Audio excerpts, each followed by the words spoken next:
Part 1. You are about to hear a telephone conversation between a man and a woman about a rental property. First, you have some time to look at questions 1 to 7.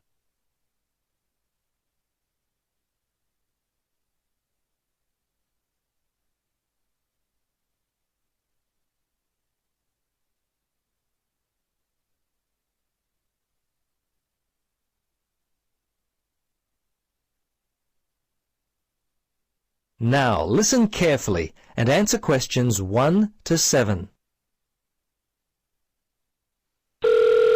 Central Realty, Jill speaking. How can I help you? Yes, hello, Jill. I've got a problem, a complaint I wish to register. Who should I speak to? You'll want to speak to Tracy, the residential manager. Just a moment and I'll put you through. Thanks. Hello, this is Tracy. I understand your rent is going to be increased. Yes, this is why I'm calling. I was told that my rent would not be increased for the length of my 6-month contract, which I signed only 4 months ago. What's going on? Is my landlord allowed to do this? I see. Yes. Okay. That seems strange. Look, can I take down some of your particulars and I'll register a formal complaint to the landlord on your behalf? Yes, sure, that'd be good. Firstly, name and address, contact details. Yes, Jane McSweeney. That's McSweeny. 3 Mauger Street. That's Maugher Street. Winderee, 3355. And the phone there? Yes, you can contact me on 334756 extension 3176. I generally arrive home by 6 o'clock in the evening, so you can call me around that time, but not after 9. Oh, sorry, 8:30, because that's the time I leave for work. Okay, so I should note down that the problem is that your landlord wants to raise your rent. And when did you first move in? Yes, well, the contract began on August 1st, and... oh, hang on. Sorry, that's the ending date. We actually moved in on February the 1st. Before you listen to the rest of the conversation, you have some time to look at questions 8 to 10.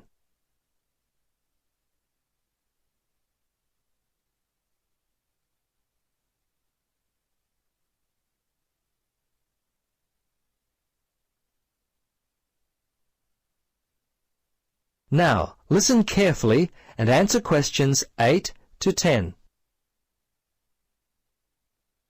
Okay, good. Now, if need be, you will have to send a letter to the Rental Tenancy Board. But as I said, first let us approach your landlord on your behalf and see if we can work out the problem before it gets to that situation. I'd be very surprised if you have to send a letter. 95% of these kinds of problems get solved early on. Okay. Now, if you have any problems you need to discuss, feel free to come in and talk with the general manager. In the meantime, if you would just wait until we receive an answer from your landlord, we'll be able to then plan our next step. Is there anything else I could be doing? Well, you could write a letter to the RTB listing all the events as they happened from your point of view. But as I say, hold on to it. Don't send it unless we have to. Well, that's about it for now. Thanks for your call. I'm sure we can sort this out. Thanks very much for your help. I hope we can sort it out too. Bye for now. Yes, bye. That is the end of Part 1. You now have half a minute to check your answers.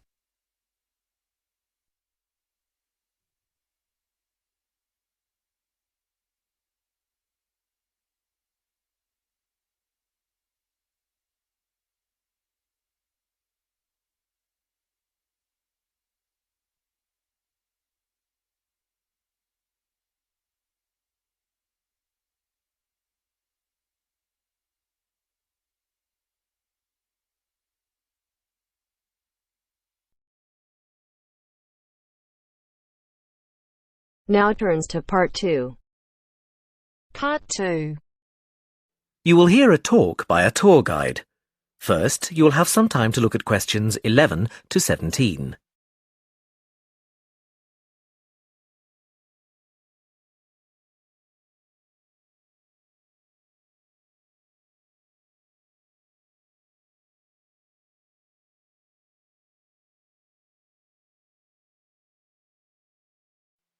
Now listen carefully and answer questions 11 to 17.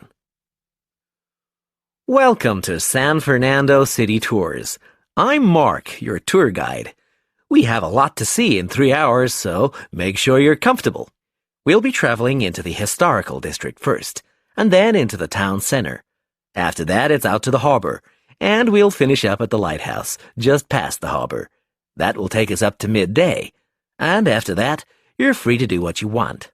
At the lighthouse, you'll have a chance to visit the tea room and take photographs of the magnificent coastline.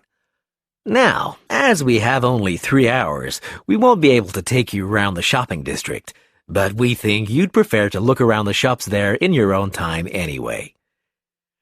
San Fernando has some well-known tourist attractions, the lighthouse, for example, and the National Library. However, the little-known military museum is not to be missed. Be sure to visit before you leave. Now, there's a lot to do in San Fernando. Indeed, there really is something for everyone. For those who love the water, I can recommend a trip on the Seafarer, one of the most famous boats on the San Fernando River. It does an evening trip with a 3-course meal included. It's great fun for everyone, but especially for young people in their teens or 20s. After 9, there's a disco on the boat, and it gets really lively.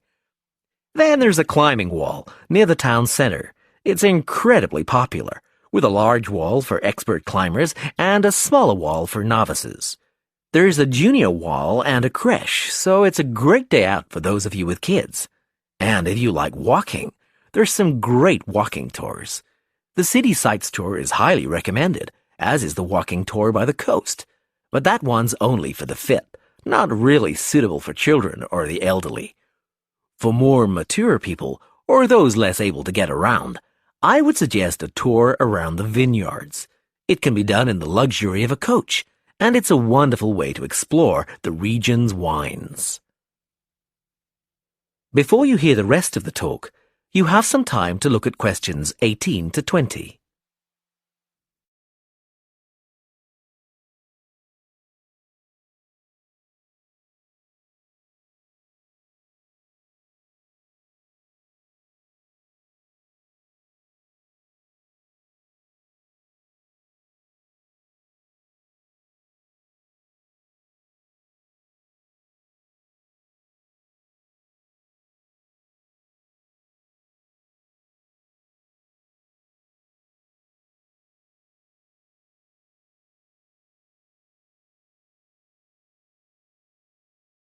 Now listen and answer questions 18 to 20. Naturally, there's a charge for all these attractions, but you can get 15% off if you have an Explorer Pass. If you don't have a pass but would like one, the driver here has application forms. Just ask him for one and fill it out while on the tour. Then you hand it into the tour office. Normally, it costs $10, but this year it's just $7. When you hand it in, you'll get your picture taken for the card on the spot, and then your card is ready to use. Remember to show it whenever you pay for anything. The discounts apply not just to tourist attractions, but some bars and restaurants. Basically, everywhere you see a red Explorer symbol. We're coming up to the historical district now. If you'd like to look at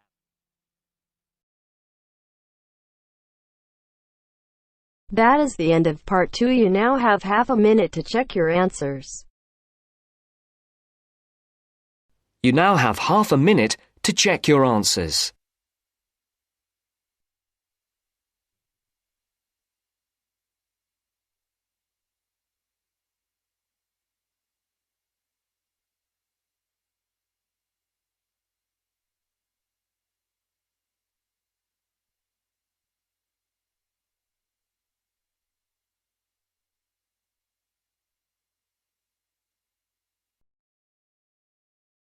Now turns to part 3. Part 3. First, you have some time to look at questions 21 to 25.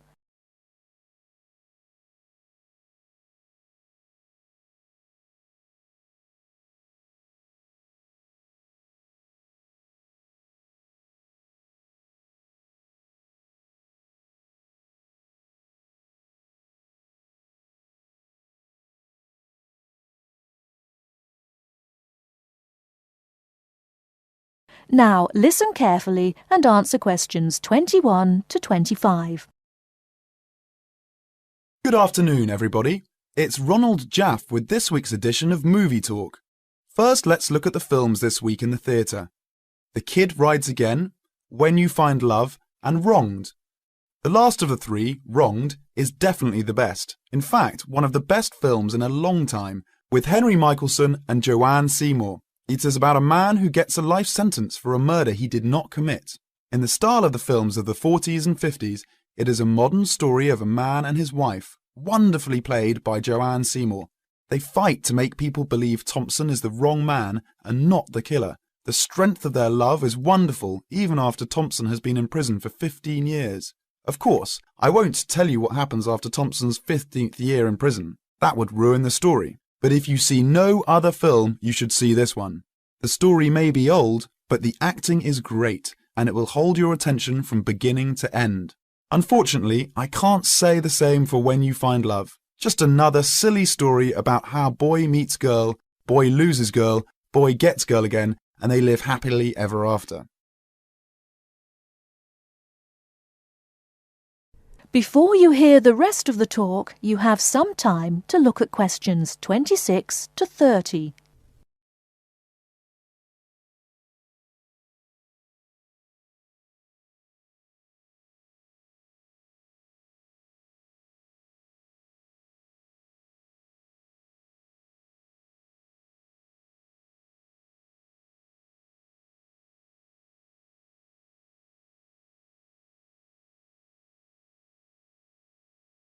Now listen and answer questions 26 to 30. Hollywood ever get tired of such stupid films? Yet, on a New England college campus, the star of the movie, Tommy Seal, is a freshman. He meets the 2 years older Stephanie Fall, played by Sally Evans. In real life, she must be at least 30, not 20. Well, Billy, our hero, has had a hard time with Stephanie. After all, he is so much younger.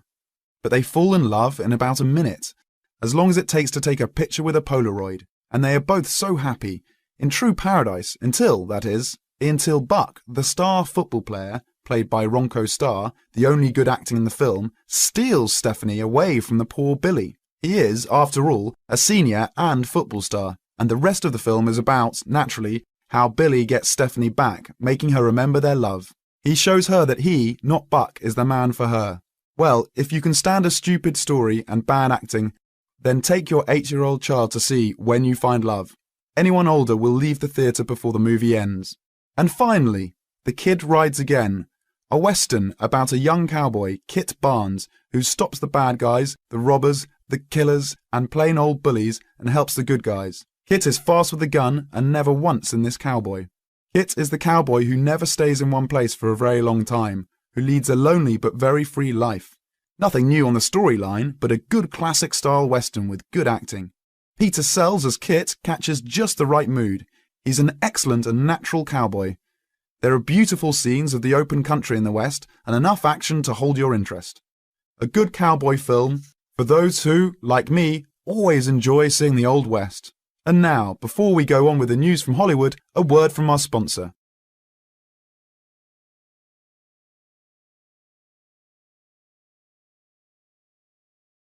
That is the end of part 3. You now have half a minute to check your answers.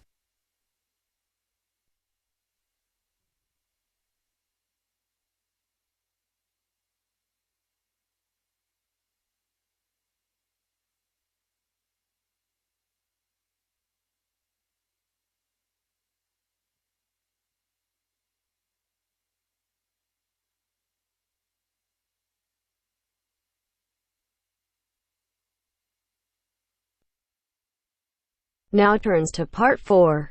Part 4. You will now hear a speaker talking about student loans. First, you have some time to look at questions 31 to 40.